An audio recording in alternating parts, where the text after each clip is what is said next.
Alors, Zohar, ce matin, Parashat Pinehas, Rabbi Uda Patach ve'amar, Shamera nafshi ki chassid ani oshavdecha. Alors, David Amelech dit, il dit Hachem, regardez sur moi, veillez sur moi, protégez-moi, ki chassid ani, car je suis chassid. Shabbat, on a expliqué, on a vu la Gemara, on a expliqué. Pourquoi il disait ça? Parce que la Gemara, dans Brachot, elle dit que tout le roi, il se réveillait à 10h, 11h du matin, après qu'ils ont passé toute la nuit en train de chanter, de danser, de faire toutes sortes de choses. David Amelech allait dormir tôt, et il se réveillait à minuit, chaque soir. Et à minuit, il commençait le Tehillim et l'étude de la Torah. À l'aube, tout le conseil d'administration, ceux qui gèrent le pays rentraient chez lui. Ils voulaient savoir quoi faire aujourd'hui, comment on gère l'économie, comment on gère l'armée, qu'est-ce qu'on fait exactement. Et David Amelech s'occupait de ça. Il faisait sa prière. Et le reste de la journée, qu'est-ce qu'il faisait? Il passait en vérifiant les femmes, pas vérifiant, ça veut dire vérifiant le bédika de femmes. Le femme voulait savoir est-ce qu'elle est impure ou pas pure. Et le femme qui faisait de fausses couches, il regardait les placentas, il regardait les embrouillants, est-ce que c'est un garçon, c'est une fille, pour que la femme sache est-ce que c'est 40 jours, c'est 80 jours. Tout ça, il passait la journée plein de Torah. Et j'étais un roi.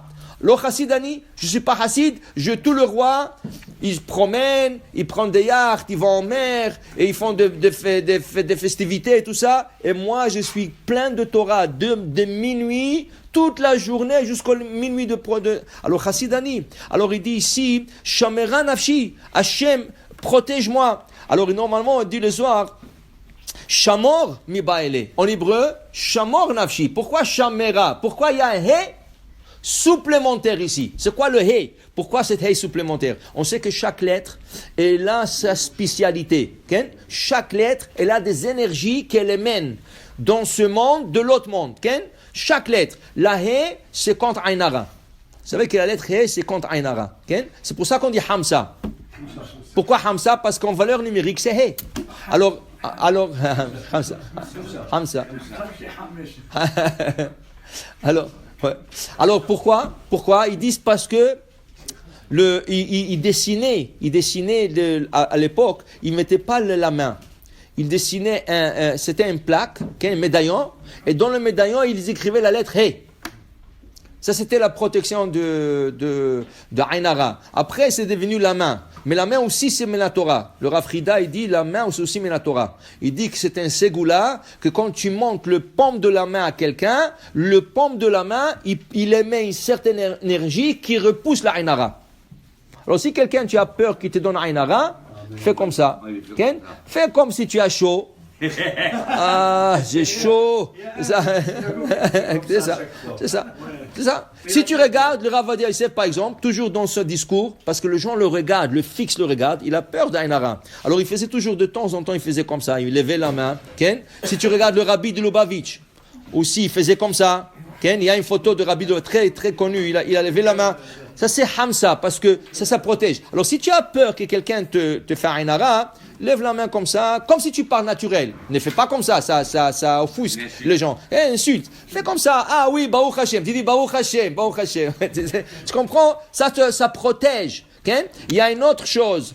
Il dit que si tu attrapes le 2 pouces, tu attrapes le pouce de la main gauche avec la main droite, et tu attrapes le pouce de la main droite avec la main gauche, tu fais comme ça, et tu dis le verset, Ben Porat Yosef, Ben Porat Ale Ain, okay? La bénédiction que Jacob a donnée à Yosef, il lui a dit, tu seras toujours protégé d'Ainara, surtout ceux qui sont nés dans le mois de Hadar, il y a pas Mars, ceux qui sont Mars, ils n'ont pas Ainara sur eux.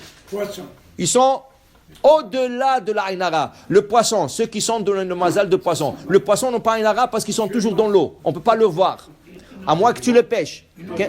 Alors il dit ici, le Ainara c'est rien que le poisson. Ceux qui sont nés le Mars, ils sont protégés d'Ainara. Alors dans ce cas, et il dit ici que quelle est la force de He que David il a mis dans le Shamera, le He, il fallait dire Shamor. Pourquoi Shamera?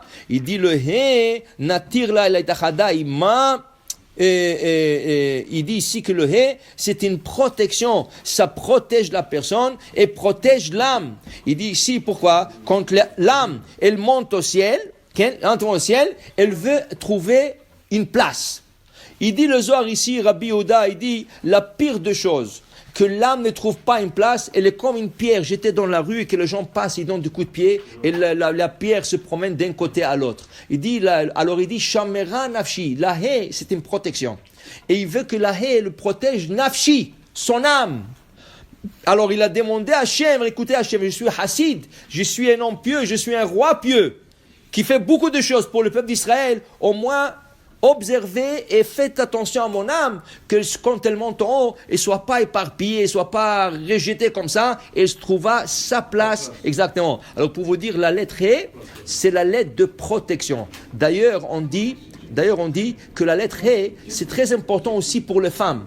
Une femme qui dans son prénom, il y a la lettre E, elle a plus de facilité d'avoir des enfants. Par exemple, Sarah, elle s'appelait Sarai. Elle n'avait pas d'enfants. Hachem, il fallait qu'il lui mette le hé. Rivka, elle a eu 2 enfants. Léa, qui c'est qui a eu le plus de difficultés à avoir 2 enfants? Rachel, parce qu'elle n'a pas de hé. Et elle, son prénom n'a pas été changé. Alors il dit, c'est bien, quand tu nommes ta fille, c'est bien de toujours avoir la lettre hé. Ce n'est pas une obligation, mais ça donne plus facilité à la fille d'avoir des enfants quand elle sera plus grande. Quand tu seras mère, et la voix, c'est pas une règle, mais c'est bien. C'est bien parce que la lettre E, pourquoi? Si vous regardez la lettre E, ça il faut que vous voyez la photo. Si je vous le dis, vous allez l'imaginer, vous pouvez pas le voir. Si vous regardez la lettre E, c'est comme un rêche, et dedans il y a comme un bâton courbé. Le bâton courbé, c'est le fœtus. C'est le fœtus. Okay? Et le hé, ça donne comme la matrice, le ventre. Ça, il faut le voir. Il y a une photo comme ça, je vous la montre. Il y a une photo comme ça, une hé, ça montre comme un ventre de la femme, et dedans, tu as le bébé qui est courbé dans la Alors, il dit ici, ça c'est le lettre de la grossesse. C'est ça. Et d'ailleurs, quand on dit Herayon, c'est combien de jours de grossesse? 273. Herayon, grossesse en hébreu, c'est 273. La valeur numérique du mot grossesse en hébreu, Herayon, c'est 273. Exactement comme le nombre de jours de la grossesse. Et ça commence par la lettre He. Alors pour te dire, la He, c'est une lettre très très importante. Baruch Adonai Le'olam, Amen ve Amen.